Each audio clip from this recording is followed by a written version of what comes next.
Hey, you. Ever wish you could just sort of get the essentials of personal finance? Yeah, without needing like an MBA or something. Exactly, because that's what we're diving into today. We've got some really solid resources here. Hmm. They lay down the basics, the groundwork for understanding money. How it comes in, how it goes out, how to manage it, maybe even make it grow a bit. Precisely. And our goal isn't to, drown you in detail. No overload. Right.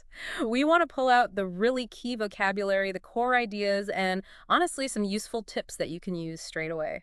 Stuff that just clicks, gives you a clearer picture. Yeah, of your own financial world. Okay, so we're hitting the building blocks. Hmm. The language of money, you could say. Hmm. Then we'll look at how income actually happens, Different ways it comes in. And banking, saving the practical side. how it actually works day to day, plus smart spending strategies. And dipping our toes into investing. Just an introduction, yeah. How it fits into the bigger picture. We might even cover a few of those funny money sayings. Oh, yeah, the idioms. So the mission today is pretty simple, right? Gets you equipped with a solid foundation. A good starting point for personal finance based on what we've looked at. Okay, let's do it. Where should we start? Let's unpack the fundamentals, the Yeah. basic terms. Good idea. Okay, so what's immediately useful are those bedrock terms. The absolute basics. Think income. That's all the money flowing in, right? From your job, maybe a side project, Or investments even. Then you've got expenses, the stuff your money goes out on, rent, food, necessary things, and, well, sometimes the not so necessary things too, let's be honest. that new gadget maybe. Exactly. And Yeah. crucially, savings. Okay, so that's the part of your income you deliberately put aside. Mm-hmm. For future goals. Big ones, small ones. Makes sense. And then the flip side, maybe debt. Ah, yes. Debt, money you owe someone else. Like a credit card balance, student loan. Mortgage? Yeah. Now, to manage all this inflow and outflow. You need a budget. Exactly. Your personal plan, your roadmap for your money. It's about being intentional, knowing where it's going. Right. And it's really important to separate budgeting from investment. They're different things. How so? Well, a budget manages your current flow, right? Day to day, month to month. Okay. Investing is using some money strategically, aiming to grow it over time. Through things like stocks or property. Precisely. Assets. We also need currency. That's just the type of money, like dollars or pounds. Got it. And profit and loss. Key concepts, especially with investing or business. Profit is the gain after expenses. And loss is, well, losing money on something. Unfortunately, yes. When you end up with less than you started with. Oh, and salary. Right. That's usually the fixed payment from an employer. Yeah, typically a regular amount paid weekly, monthly, whatever the schedule is. Okay, so those are the core terms. Really helps frame the conversation. Definitely. Yeah. So now we know the language. Let's talk about how we actually get that income. How does the money arrive? Our sources mention a few common ways. The most traditional is probably the full-time job, right? Standard work week. Yep. But there's also part-time work. Which offers fewer hours, often good for flexibility, maybe if you're studying or have other things going on. True. And what about freelancing?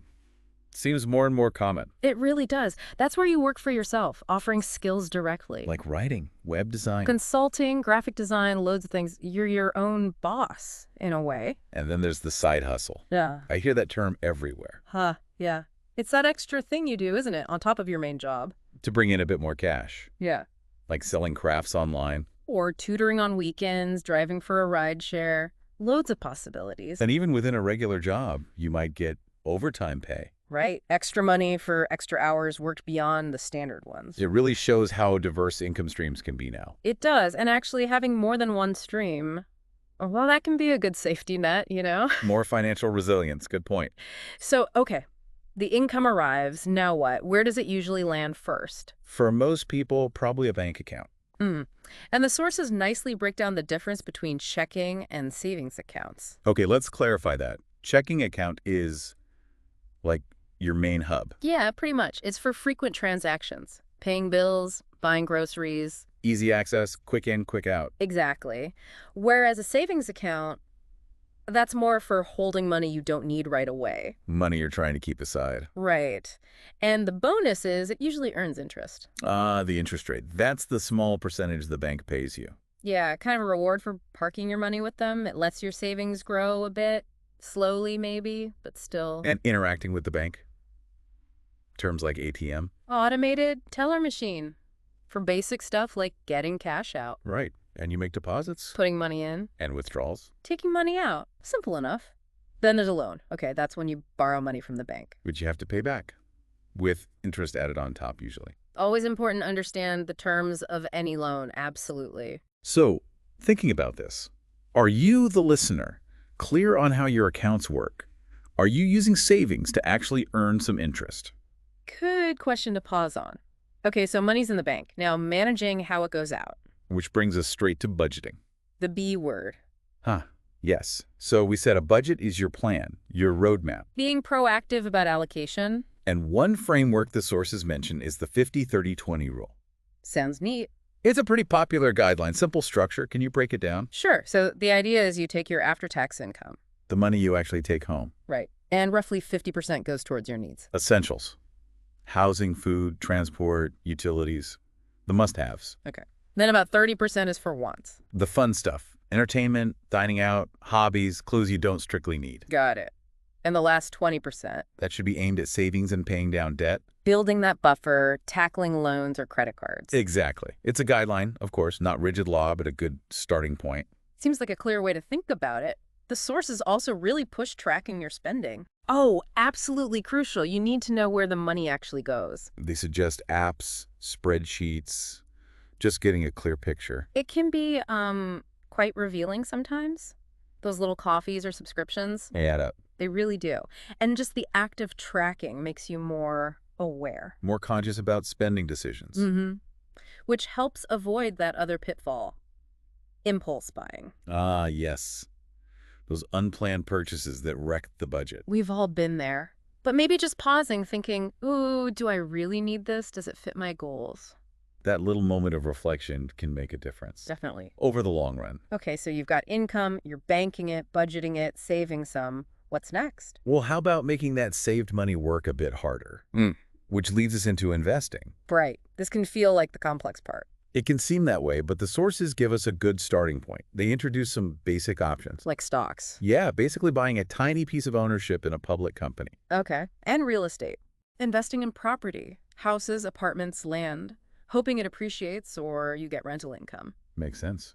What about mutual funds? Ah, those are interesting. Think of them like a basket. A basket. Yeah, lots of investors pool their money together, and a professional manager invests that pool into a whole mix of things, stocks, bonds, other assets. So it's diversified automatically. That's a key benefit, yeah.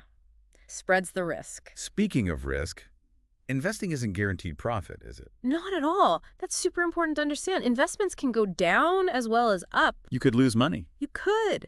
Which is why diversification is such a buzzword in investing. Don't put all your eggs in one basket. Exactly that. Spread your money across different types of investments.